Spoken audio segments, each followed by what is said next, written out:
ఇప్పుడు ఎవరిని అరెస్ట్ చేస్తారు? రేపు పొద్దున్న గట్టిగా మాట్లాడితే మాలాంటి వాళ్ళని, లేదా సోషల్ మీడియాలో ఎవరన్నా ప్రశ్నిస్తే, ప్రభుత్వాన్ని విమర్శిస్తే వాళ్ళని.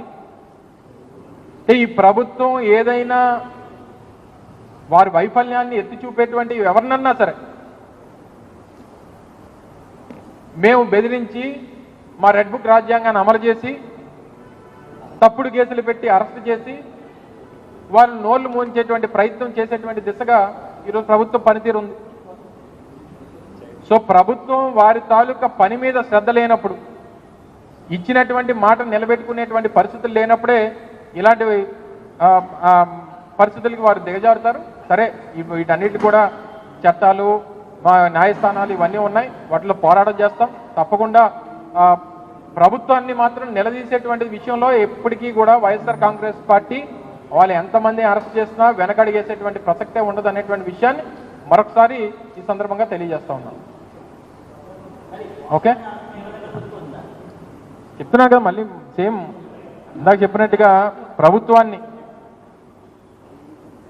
సో వారు ఏదో మాట్లాడారని గత ప్రభుత్వాన్ని గతంలో అధికారం ఉన్నప్పుడు లేదా అధికారం పోయిన తర్వాత తెలుగుదేశం పార్టీని విమర్శించారని చెప్పి ఆయన మీద కేసు పెట్టారు.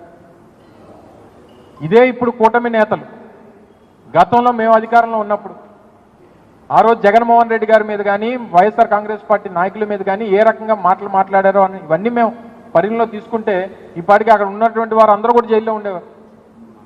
సో ఇవి కాదు, ప్రభుత్వంలో మీరు అధికారం ప్రజలకు ఇచ్చిన తర్వాత మీరు శ్రద్ధ పెట్టాల్సింది పరిపాలన మీద, ప్రజలకు ఇచ్చినటువంటి హామీల మీద. సో వీటిని ప్రశ్నించేటువంటి పరిస్థితి వచ్చినప్పుడు వారి మీద ఈ రకమైనటువంటి చర్యలు తీసుకునేటువంటి కార్యక్రమాలు, కక్ష సాధింపు చర్యలు ఇవన్నీ జరుగుతూ ఉంటాయి. సరే, వీటికన్నిటిని కూడా బెదిరిపోయో లేకపోతే భయపడో వెనకడిగేసి ఇంట్లో కూర్చునేటువంటి పరిస్థితులు మాకు ఉండవు అనేటువంటి విషయాన్ని మరొకసారి వారికి తెలియజేస్తూ ఉన్నాం. దగ్గర 99% హామీలు అమలు చేశాం. ఇచ్చినటువంటి ప్రతి హామీని నిలబెట్టుకున్నాం.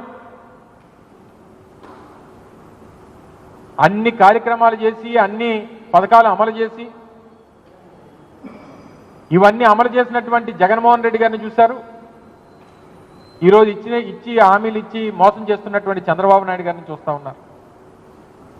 దీనివల్ల ఈరోజు జగన్మోహన్ రెడ్డి గారి తాలూకా విలువ రాష్ట్రంలో పేదవాడికి మరింతగా, జగన్మోహన్ రెడ్డి గారు హామీ ఇస్తే ఏ రకంగా నిలబెట్టుకుంటాడు అనేటువంటి దానికి ఒక ఉదాహరణగా ఈరోజు కనబడతా ఉంది. 9 నెలలు పూర్తయిపోతా ఉంది. క్యాపిటల్ ఎక్స్పెండిచర్ ఏమో 24,000 కోట్ల రూపాయలు చెప్తారు, ఖర్చు పెట్టిందేమో 11,000 కోట్ల రూపాయలు. ఈరోజు కేంద్రంలో ఉన్నటువంటి ప్రభుత్వం, సంకీర్ణ ప్రభుత్వం ఈరోజు మీ మద్దతు ద్వారా నడుస్తూ ఉంది. కేంద్రం నుంచి రావాల్సినటువంటి డబ్బు కూడా దగ్గర 22,000 కోట్లు 23,000 కోట్ల రూపాయలు వస్తాయి ఈ సంవత్సరానికి అని చెప్పని అన్నారు. వచ్చింది 12,000 కోట్ల రూపాయలు. జగన్మోహన్ రెడ్డి గారి ప్రభుత్వం మీద, గత ప్రభుత్వ పాలన మీద ఎన్నికల ప్రచారంలో గతంలో మేము అధికారంలో ఉన్నప్పుడు తప్పుడు ప్రచారాలు చేసి 15 లక్షల కోట్లు, 14 లక్షల కోట్లు, 13 లక్షల కోట్లు, 10 లక్షల కోట్లు జగన్మోహన్ రెడ్డి గారు అప్పులు చేశారని చెప్పి ప్రజల్ని నమ్మించి మోసం చేసి ఈరోజు అప్పుల గురించి ప్రస్తావించడానికి బడ్జెట్లో భయపడేటువంటి పరిస్థితులు మీకు కనబడతా ఉన్నాయి. ఈ రాష్ట్రంలో గతంలో ప్రభుత్వం మేము అధికారంలో ఉన్నప్పుడు ఈ రాష్ట్ర ప్రజలకి మంచి చేయడం కోసం, సంక్షేమాన్ని అందించడం కోసం గత 5 సంవత్సరాల్లో కోవిడ్ కష్టకాలంతో సహా